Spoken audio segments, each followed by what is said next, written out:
look at it. Because I sort of want you to now. Yeah.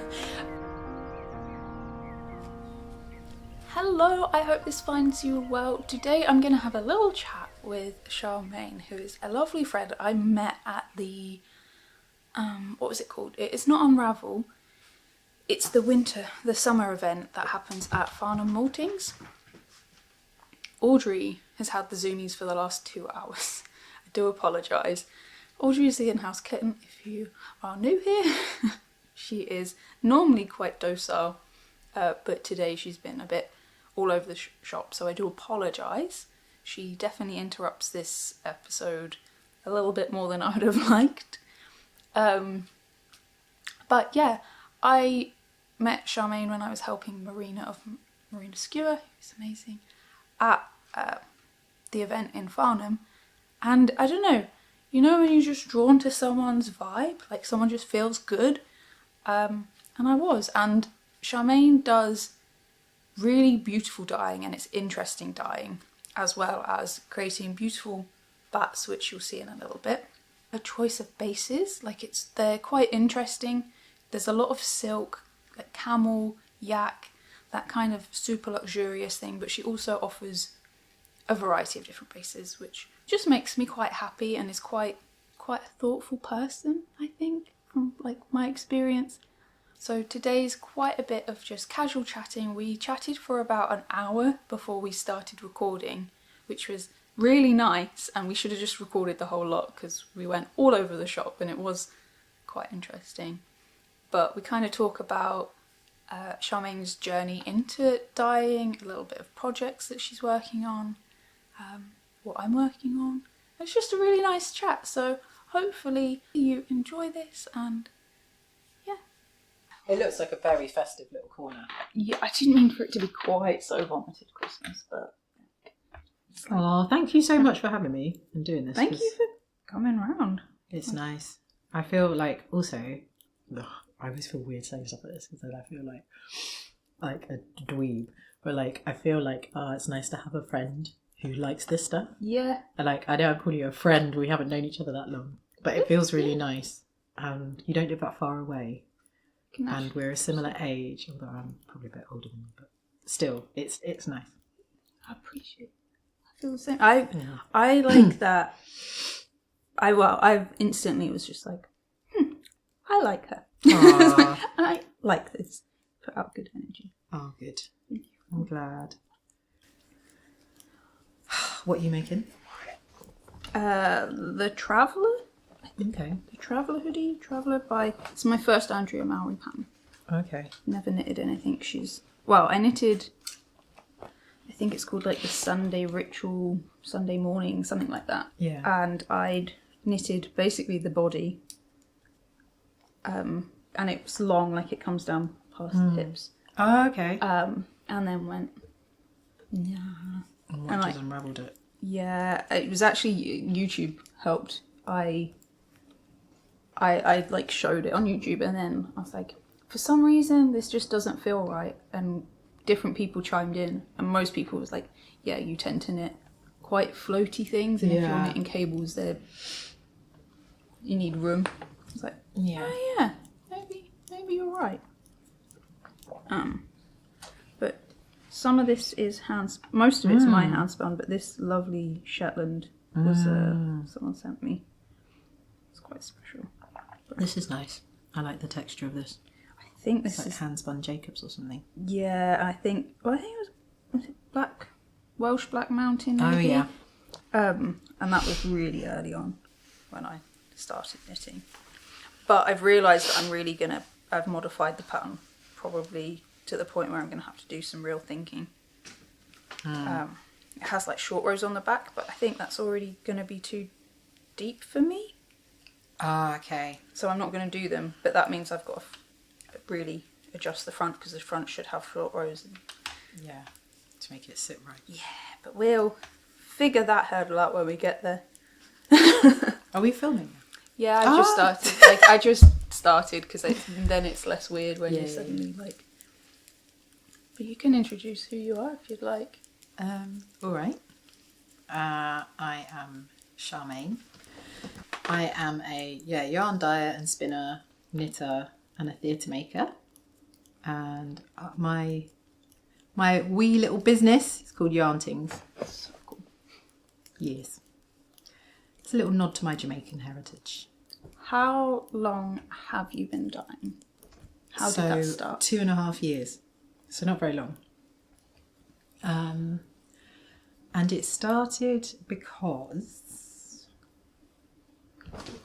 I think a lot of people probably would think like, oh, lockdown. And it's in a way the lockdowns allowed me the time to sort of dive in quicker. But when I was going back. Let's go back. In the beginning, Once upon a time. So in 2017, my partner and I found out we were having a baby. And whilst this was very exciting news, it also like plunged me into a state of quite deep anxiety. So I've got OCD in the form of intrusive thoughts, not like hand washing, like in all the sort of stereotypes. And I remember just very strongly going, the world is a very dangerous place. I don't know if I can keep this baby safe.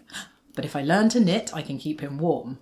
And I remember just so like, I have to learn to knit. And one of my friends, Laura, who also, like me, lives on a boat. And she has 3 gorgeous kids as well. I went over there and was like, you have to teach me how to knit. She was like, okay. And I had, because I think like a lot of makers and like crafters and artists, like I had a stash of wool. I didn't even knit.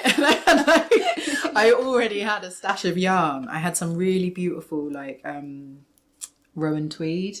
Oh yeah. In some really gorgeous colours, like really deep, like magenta and like a green and like a turquoise.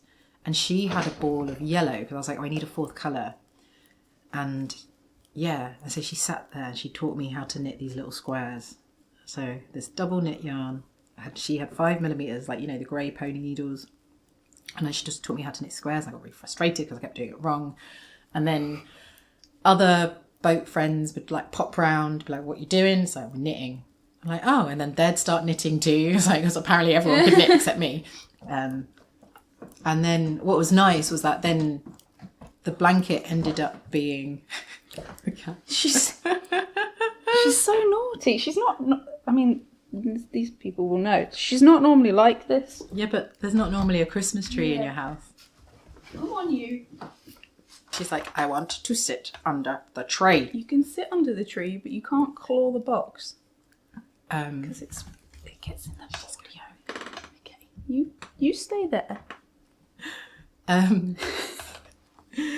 So what was nice is that the blanket ended up having, you know, the squares, majority of squares are knitted by me, but also by other friends. So it feels like a lot of people's love and time has gone into it. It was my first ever knit and it's like baby blankets. It's about that big.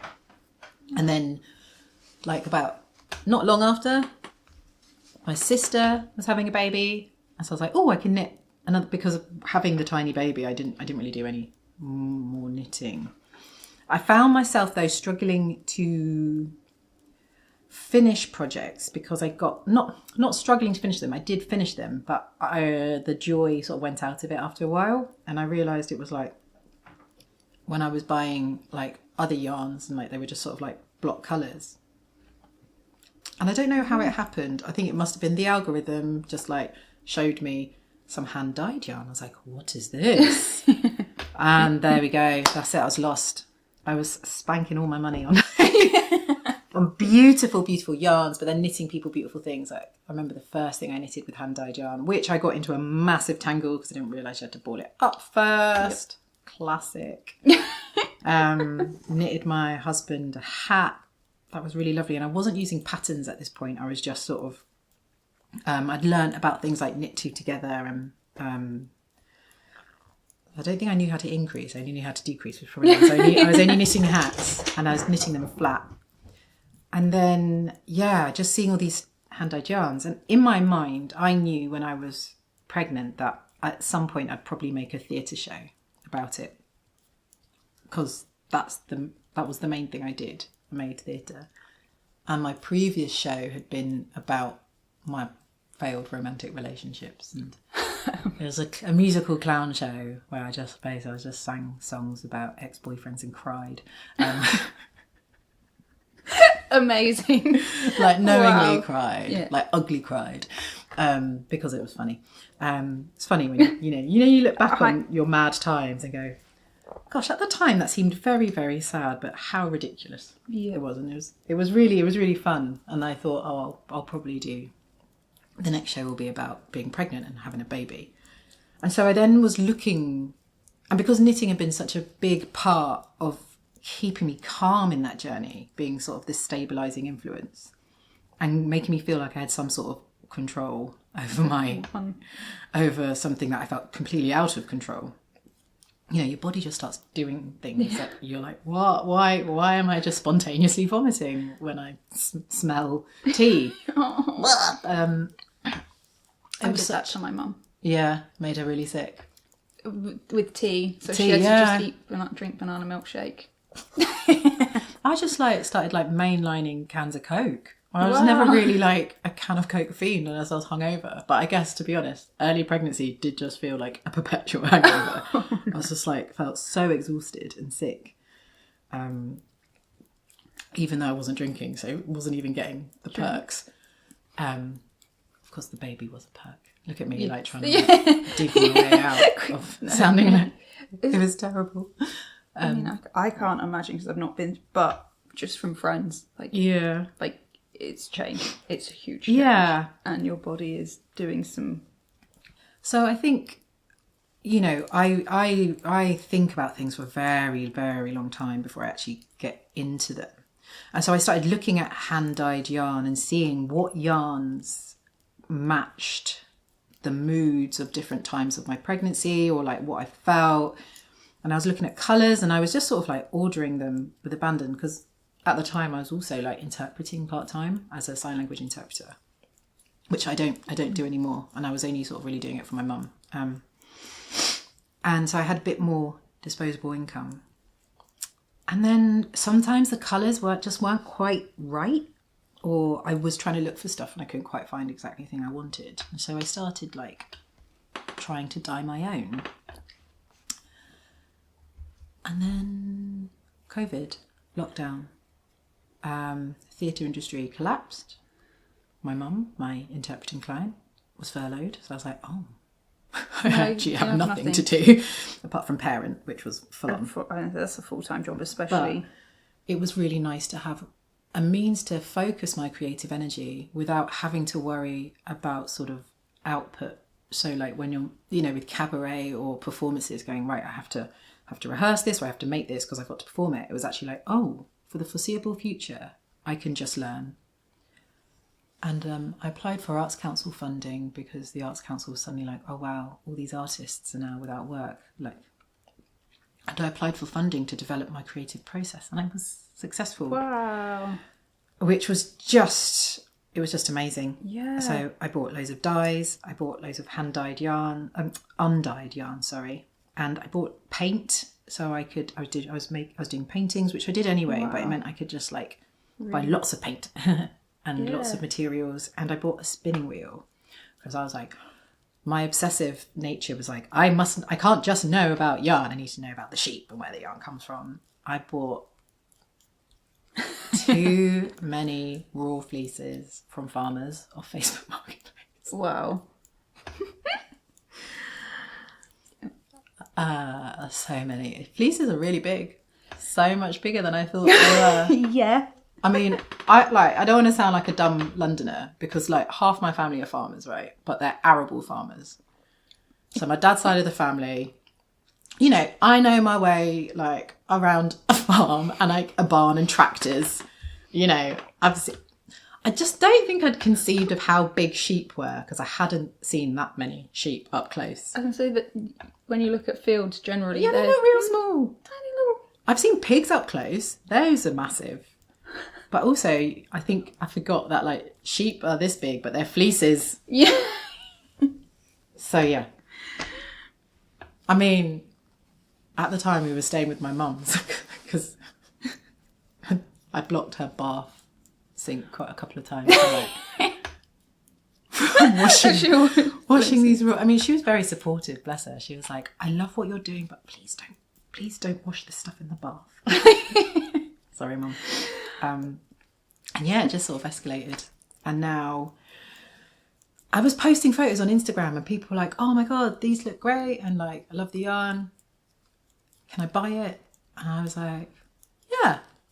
Because also like, you're experimenting. You've got all these things. I can't use it all. And it was my friend Mosh, his mum was my first ever customer. We had a very lovely like little loopy economy where she'd buy my yarn and then make toys and then I'd buy the toys. And like, that's really good. Yeah, it was lovely. And I just got more and more confident and started doing more and more. And then I did actually eventually do a little show in Edinburgh this year. Like my little first incarnation of this little baby. And I'd knitted myself a balaclava. I'd knitted myself this long... Like, I basically knitted myself this sort of new body. Which sort of symbolised my journey through pregnancy and motherhood. I had this like one giant boob. When the baby wouldn't drink from the boob. It's gonna pop. And I had like one giant bicep and a balaclava to keep all the bad thoughts in. Because my fear was that if I spoke the bad thoughts, they'd become true. OCD, magical thinking. So yeah, that was my fear. There was a reason why I went once upon a time. It's a long story. No, but it brings us up to where we are now. Yeah, I like that. And I think I have the opposite, but it's with good thoughts. And if there's something I'm really excited for, I can't tell anyone because then it won't happen. Yeah, I can't. Yeah, okay. Like, if I've ever applied for a job that I've really wanted, I've never told anyone. Yeah. No one can know. Like, or if there's a project that's underway, I'm like, until it's happening. Yeah. I can't tell anyone. And then I'm like, I think it's funny how the mind works because I know people who are like that about ideas. And for me, if I have an idea that I really want to do, in a way, I sort of have to tell people because then it makes me do it. It's sort of like I then have a responsibility to not be a liar. So I'd be like, I'm doing an Edinburgh show.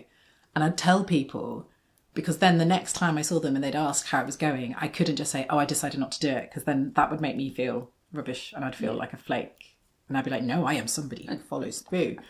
And so, yeah, I'm taking a show to Edinburgh. I'd be like, wow, you're going to have time? And it's like, no.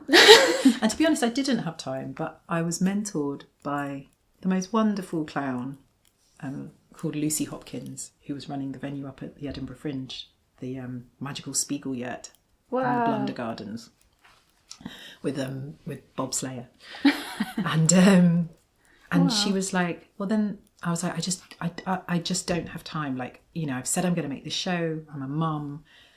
I'm knitting all the props and things because that feels good. And she was like, well, that's good. Keep doing the stuff that feels good. I was like, yeah, but I haven't written anything. And she was like, but you don't have time. You're a mum. And I was like, yeah. And she was like, well, make that the show. And I was like, the show's about not having time to make a show. She's like, yeah, because you're a mum. Your show's about motherhood.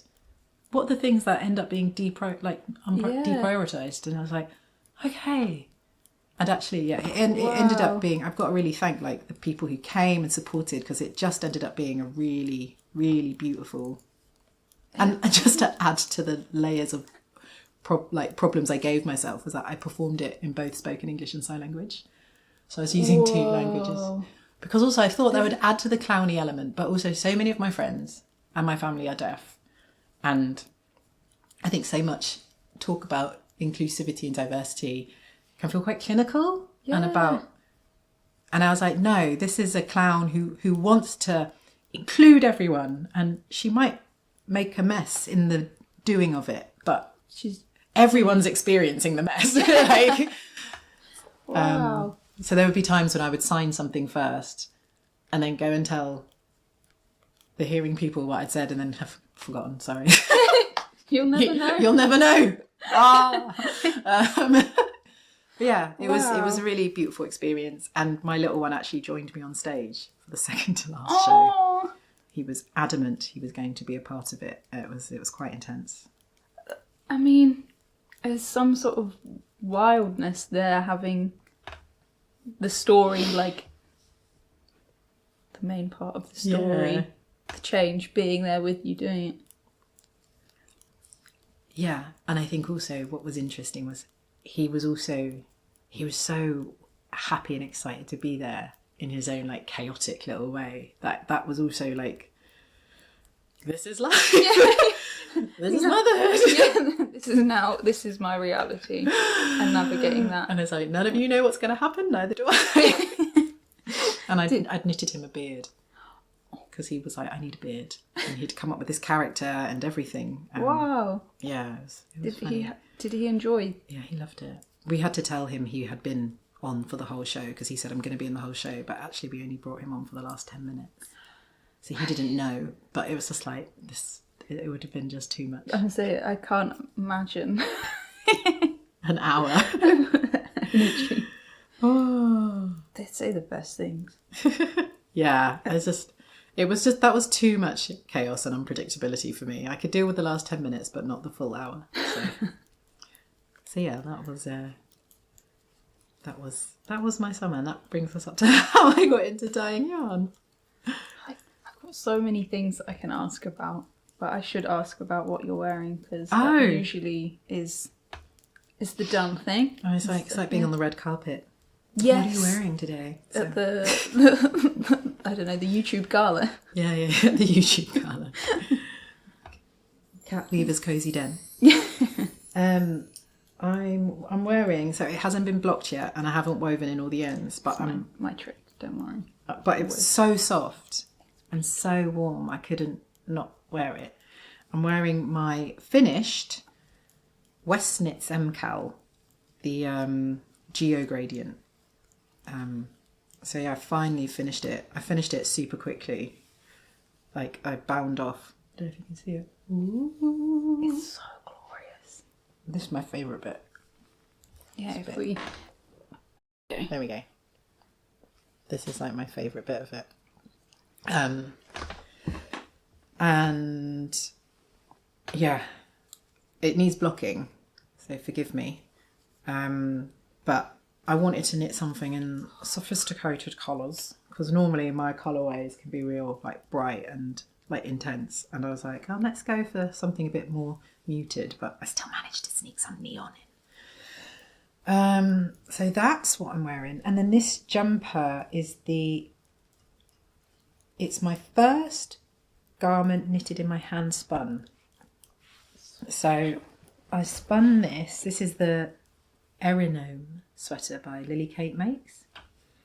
And I spun the yarn with this pattern in mind, because I didn't have I wanted a gradient, and I didn't have a gradient in the right weight in my stash. And I don't know why, I just got it in my head that I wanted it to be hand spun. I think because it's a really textured knit anyway, because you've got the double loops. I don't know if you can see, like, yeah, the double loop rows. And so I carded up 4 bats, and it was a real test of mine, because I get really impatient. Like, I love spinning chunky yarns and art yarns, and I do like spinning fine yarns. But 4 bats, I was aware that I was like, and I knew I wasn't going to be able to spin it thin enough to make a 4-ply, so I did a fingering weight single, a 4-ply single. I just like, I know, I didn't want to push myself too much. But yeah, beautiful. Thank you. I was really proud of it, and I really love it, and it's super soft and warm, and the colours are. Thank you. I mean, these two together is amazing too. That was just accidental. Yeah, but it's like these little bits really bring out. Thank you. Might put it back on again. Yeah, I'd say. I was a bad host, and I put the coffee machine on to try and add a little bit of heat, but I've not made it warm in this house. No, I mean, It's fine. There's a cost of living crisis. And we're sat in wool knitting. It's fine. We are fine. I've got my woolly socks on, as do you. Did you make those? Yeah. Oh my goodness. I mean, like, They're really amazing. Do you wanna, So these are amazing slippers. Do you want to know what's fun? Oh, that bit's coming on. This was my parents' sofa from that house that my parents moved. So That's it's quite nice to have. Gosh, you're so clever. Nah, this pattern's really lovely too. I knitted a pair from my mum. Alex, he wears his all the time. But they're really good. They're beautiful. And these are knitted socks. Definitely house socks because the mohair is really lovely, but they like. Yeah, they roll down. Yeah. Yeah. And knitted trousers, not hand knit. But one day, Alex has got it in his head that I'm going to do a hand spun onesie. And that's something that I would love to do. It's on my list. And he has also said that I should... for you or for him? I'm guessing he's bigger than you. Yeah, we're quite lucky. We can share. Okay. I bought a pair of tartan trousers years ago and used to wear them. And when he realised he could wear them, they're his. Okay. But what I meant was like, a knitted onesie is a lot of knitting, but it's a lot more knitting for a 6'5" person than He's like... He'll say, no, I'm 5'5". Okay. I don't think... Maybe he's 5'6". But he's really not... Yeah, my partner and I are similar heights. He's lost many a hoodie to me. Yeah. Many a hoodie. We swap a lot of clothes. Yeah. However, I've lost many a shawl to him. He'll be like, just... And out the door and I'm like... It's fine. Sneaky. Alex has been saying that I should... stop recording, and maybe I will at the end of December and spend a month on a project. Like I keep wanting to. I want to like put down everything and work on things quietly and just film one big project start to finish, but actually like really focused rather than being like, oh, I should put a video up. Do you think you could knit a onesie in a month? Maybe. Well, because I sort of want you to now. Yeah. I think I could do the knitting in a month. But I don't think I could go from spinning. No. Oh, yeah, of course. That's the thing. So you would want to spin up it would be specific yarn for it, not dive into your hand-spun stash. I don't have very much hand-spun. Oh, really? I mean, this is my yarn collection. Okay. And I have one box of hand-spun and I took a lot of it out for this. My hand-spun stash is probably... It would fill this space. Some of it I've put aside for knitting more elements of the theatre show. Wow. But some of it I just liked the braid that I bought from somebody. And it's like, that's nice. That's what I'm hoping. Speaking of braids, it's not a braid and I've got... Last time I recorded I had a dodgy neck. Oh. It was all fine, it's all fine. And you were like... This morning I woke up and lower down in my shoulder. Don't really know what's going on, but we'll figure that out when the time comes. I know a really good osteopath, I can tell you. It's a sort of help after. I don't want to make it too crinkly. Pick it up. Oh my goodness. Oh, it's my fault. I didn't attach them. It's fine. Hide my face.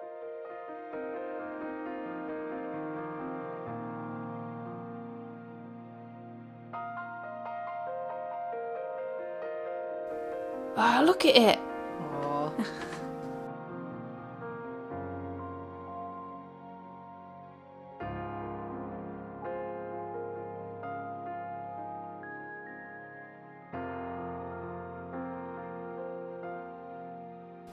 I'll pop the mohair back on some mohair too.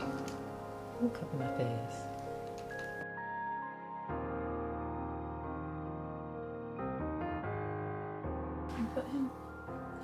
So Kat gave me a really great theme. So I like to do surprise bats where people give me a theme and then I card the bat and it's a surprise. And I loved your choice. It was Midnight Mass. I felt like it could go so many different directions, but what I had hoped, it came out, you took that part of it and then gone beyond. I don't know if it. I don't know if it's because I know you a bit, and so for me, immediately it conjured up like the actual church, and like my husband was telling me about midnight mass, like because he was saying it's like it's interesting because you do get people turning up who you wouldn't normally see.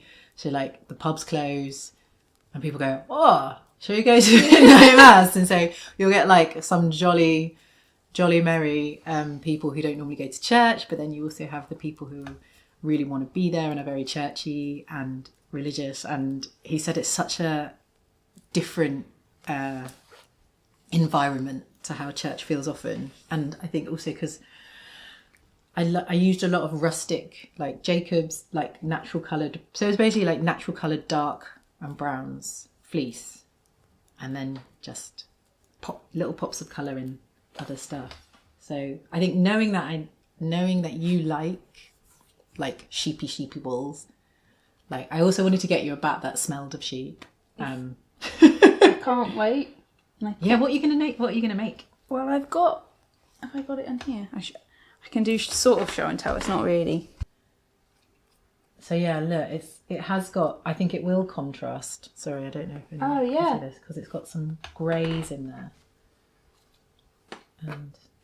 And yeah, just about see it.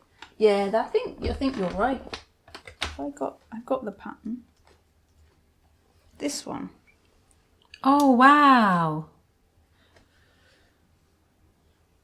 It will be very subtle. Yeah, but Alex thought it looked too jestery, like this. I see what you. I don't really, but he did, and I think maybe if it's a much more muted. And what is that, like a worsted weight? Yeah. So if you can spin a worsted weight, then I think the colours will definitely show, because it's probably about 15 grams of colour, like the silk and the sari silks. But look, yeah, you've got bits of like red wool in there as well. Wow. I'll do some close-ups of this too. Oh, thank you.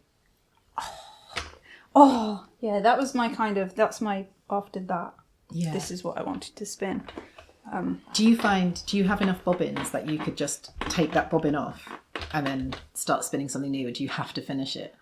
Or you have to ball it up? Yeah, I don't have to because of how big the bobbins are. Oh. Really. But I try not to get that in my head because I do find myself getting overwhelmed if I have too many things on the go that I'm actively working on. If it's gone, no, you're put to bed. That doesn't bother me. But if there's too many things, I get like, just want to put stuff away. Yeah. But I've only got 3 bobbins, and I'm gonna have to ask someone to make me them because there's make them. Yeah, it's a special. Feels quite a unique wheel. Like I think there's a few of them still, but like I think the son was making bits still, but he's stopped last time I looked, so I'd have to get them custom. Or 3D printed. Some people are doing that. Yeah, that's true. And I think I could probably get them the right size. They won't look as romantic. It's like I don't know, it's almost like chipboardy. I don't know how to describe it. But it would be nice to have an extra one to do a 3-ply. Yes. Because I think I can spin fine enough to do a really nice... You can definitely spin fine enough. Like, that would be really nice as a 3-ply, what I'm working on. It's gorgeous. And it's actually given me some ideas in terms of, like, dyeing patterns as well. Because I think I tend to be a bit like, what? Haphazard with my dyeing. And actually it could be quite nice to have something that's more particular. Because I've done gradients before, but that's really nice. So what I'm talking about is there's this grey. The braid is mostly grey. And then there's just bits of like a burnt orange. And I'm not saying I want to copy those exact colours. But just like just putting that out there. But just that idea of just having... Maybe just not going so crazy with it. I do love how you work with colour, and we've not really spoken about it, but what melted my tiny pea-sized brain was when you were like, no, I don't write down what I do, and they are repeatable, but Like you're not like they're gonna be perfect. You're No. honest about it, but you are so intuitive with the way you dye. It's just mind-boggling. Oh, thank you. I do now write down what colours, but not how much. I'll just say like this. I know that this is neon yellow, turquoise, and a blue. And I know that. Amounts. I do this. Yeah. No. And keep dipping. That's I just sort of sorcery. keep dipping. But yeah, I did actually, because now the colourways have increased, I have started to have to just at least write down what dyes I used. Because a lot of the time I can remember. It's that odd moment. But like it's the you forget. odd moment when I forget, or I have to revisit. Yeah. I do, yeah. I think the reason I don't, I think the idea, I'm a bit like that with baking as well. Like when I bake, I don't use, I will use a recipe if it's something new, but for like something I know that I want to try and make, I'll just, because I think I have quite a strong foundation in baking, because I've been doing it since I was little with my mum and my grandma, my granny. Actually, no, I don't. I've never actually baked with my granny. Granny just baked for us. I think it's that thing of having a good foundation, and then it's like, okay, so now I can veer off. A bit like with knitting, right? Yeah. You know how to knit a particular thing. Okay, now I'm going to make these modifications, make this bit longer. I'm going to change this. I don't like this seam. I'm going to do 3-needle bind off or something. Yeah. So similarly with dyeing, I feel like it can get scuppered. You know, if you buy, sometimes I'll buy the dye and they've maybe changed the components a bit, and I'm like, oh, this isn't working in the same way, or a certain dye company's discontinued a dye, so I'm going with someone else and their version is ever so slightly different or behaves differently. But the reason I don't write things down is not because of any sort of purism in terms of my art. It's more because whenever I make stuff, I'm so in the moment that I just forget. Yeah, I make such a mess. I make such a mess that if I was to write anything down on paper, it would just get destroyed. Like the paper would immediately be covered in dye and then go soggy, and then to get you a dictaphone. It's so sad. No, because the dictaphone would get dropped in a dye pot and it would break, and then I've lost a piece of kit. Yeah. Do you know what? I could write it in chalk on my shed door. That is something I could do. Note to self, even if it rains. Yeah. I mean, we are in England. Yeah, it's done nothing but it's done nothing but rain the last 24 hours. Yeah, but I have a gazebo. Who knows? So yeah, it's more that it just seems to have been the way I've worked, and sometimes I do kick myself for not writing things down. So like I knitted myself a sleeve glove thing for my show, which was to do with when my baby was small and he had like a little goopy eye. Like sometimes they get a goopy eye from like blocked tear ducts, and like I was so worried about blinding him. Like whenever I cleaned it out, I was like washing my hands, making sure, and I was like washing my hands quite a lot, so I didn't like make his eye gross. They'd get really dry, and so I knitted this sleeve to sort of show like, and it looked like dragon scales. Wow. And like I'm a member of Knit School by Michelle Gregory. She like runs an online knit school. She's amazing. Hello, Kat. You found the rustly thing again. But Michelle, when she saw it, she was like, "Oh, that's amazing. I hope you wrote it down." And I was like, "No." I am kicking myself. She was like, "But this would be an amazing pattern." And I was like, "I know. I'm so sorry. I'm so sorry." Would it be a cool like compliment to the show? Yeah, but you too can have a sleeve showing your fear of making your child go blind. But it also Dungeons and Dragons. Dungeons and Dragons. Yeah, so this was the other thing, was that the premise of the show was called Mars Monster. So it was the thing of like, by the end of the show, I've got all these bits of knitted costume and body. No, don't be a stereotypical cat. Yeah, the cat is like chasing the ball of yarn because it was next to some paper. This is her favourite thing on the planet, though, I've got to say. She loves tissue paper. But yeah, so it was this thing of like, by the end, I don't recognise myself. and I don't look human, and I'm like, this idea of it like becoming a monster, but not in like the like sort of scary. It's I get just other like Lady Gaga's monsters, you know, like people who just don't maybe quite fit. Yeah, and it was. I guess it was just like a physical visual representation of that. But maybe one day I'll actually try and write the pattern. I'll try and remember it. I'll go through and like count. Reverse engineer it. How many stitches? How much is this rib? But yeah, it's knit school's been great actually, and that was another thing of like it was just timed really well. Like lockdown, I have more time, and you know I'd been knitting for 3 years before I ever used a pattern. Wow, I was scared of using patterns, but I only knitted scarves and hats. You know, I didn't knit anything complicated. The first thing I ever knitted was the simplest sweater, and it's really easy, like 2 size knitted flat.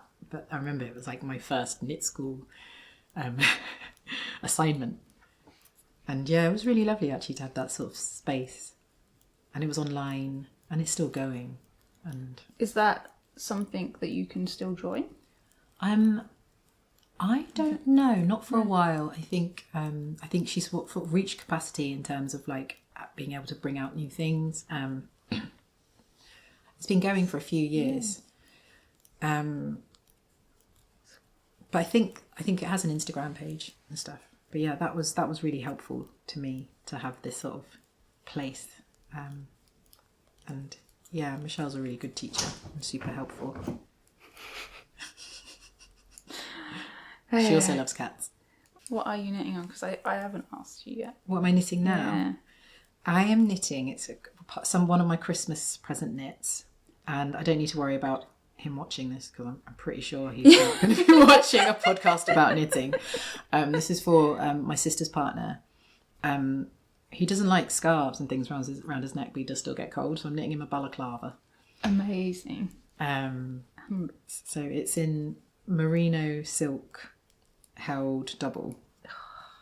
That's going to be so it'll be super squishy. Yeah, and it's in my colourway called Mermaid. And I actually don't do this colourway on the merino silk singles anymore. I don't do that base anymore. But I do like it. But I can't at the moment. I'm such a small dyer. I can't afford to have like a range of bases. It gets because it just gets a bit much. But I had this black, and you know he's got very pale skin and red hair. So I thought this sort of like greeny blue would look really nice against his skin. He's a Liverpool fan, so probably ideally he'd want a red one, but no. No.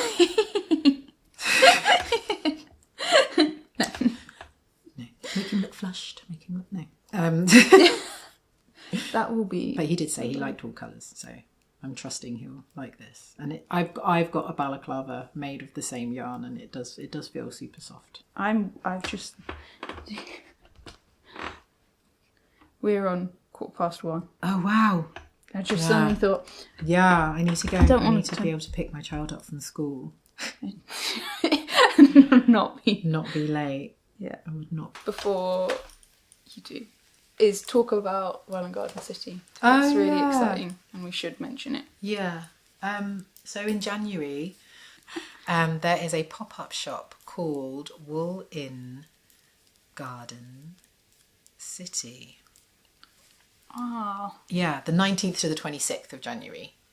So yeah, there's a wool festival in Welwyn Garden City, so just north of London. 19th to 26th of January, it's like a pop-up shop, and there's going to be my stuff there. YarnTings is going to be there. Malika Wire cool. is going to be there. Soraya. And Woolly Chic, like loads of dyers and makers and crafty people, and then they're going to have like spin nights, and I think the Hertfordshire Guild's going to be there. So that'll be really lovely. Be a nice sort of post-Christmas and like place to spend your Christmas money as well. That's true. On your treats. But yeah, I'm really looking forward to that. I don't have very much on in January, and I'm hoping to be there for a few days because it's a pop-up shop. Like, you know, I don't have to be there, but I think it'd be quite nice to go and hang out with fellow woolly folk. Have you been to any of the guilds before? No. I'm not physically that near to any of them. The closest is Vauxhall, which for me is quite a pain to get to with a car. But I know there are meetups slightly closer to me. But I think also I feel a bit shy. Yeah, no, I get that. Have you been to any guilds? I've spoken to a lovely lady from one of the London ones. And I communicated with someone from the Bucks one to get my spinning wheel. But it always falls on a Sunday, and generally it's on a Sunday that I'm going to play Dungeons and Dragons because I have that much of it. And I just don't want to go there and then suddenly feel like I have to rush off. And that always makes me feel a bit like... Yeah. Like, especially when it comes to knitting and spinning, because I could talk for days and I don't want to show up there and then... Yeah, I'm quite a talker. But yeah, Hertfordshire Guild. I'm going to be doing some guild talks, I think. So I will be going to guilds over the next year. Wow. Talk to them about me. So I'm going to do a lot of talking. So thank you for letting me gabble on. No, I mean, we could talk a lot longer, I think, and it would maybe have you back for more. I'd love to hang out here. You're welcome to anytime you would like to. Let's just hang out and knit. We can. Or spin. Oh my god, I can bring my wheel. You could bring your wheel together. Honestly, weekdays. Yeah, weekdays are good for me. Yeah. And thank you so much. No, thank you, Kat. And we'll... So again, I'm so sorry about little Audrey, but I hope you did enjoy our little chat. I really hope I get to do a bit more with Charmaine in the future, and actually we had a little chat and hopefully we will be very, very soon. And if that happens, I'll try my best to document that, and it won't be like a chat like this. It will be projects maybe and a little bit of spinning. I know that Charmaine is a way more experienced spinner than I am, and she's done a lot more spinning than I have, and I really love the way she does her like art yarn. It's gorgeous. So hopefully she can maybe give me a few little tips. Yeah, thank you so much for joining us. I hope that your December is going well. It's feeling a little bit festive here today. I couldn't resist, especially with the gorgeous Midnight Mass bat, which I'm going to quickly roll up. Oh, it's just so beautiful. Look at these colours.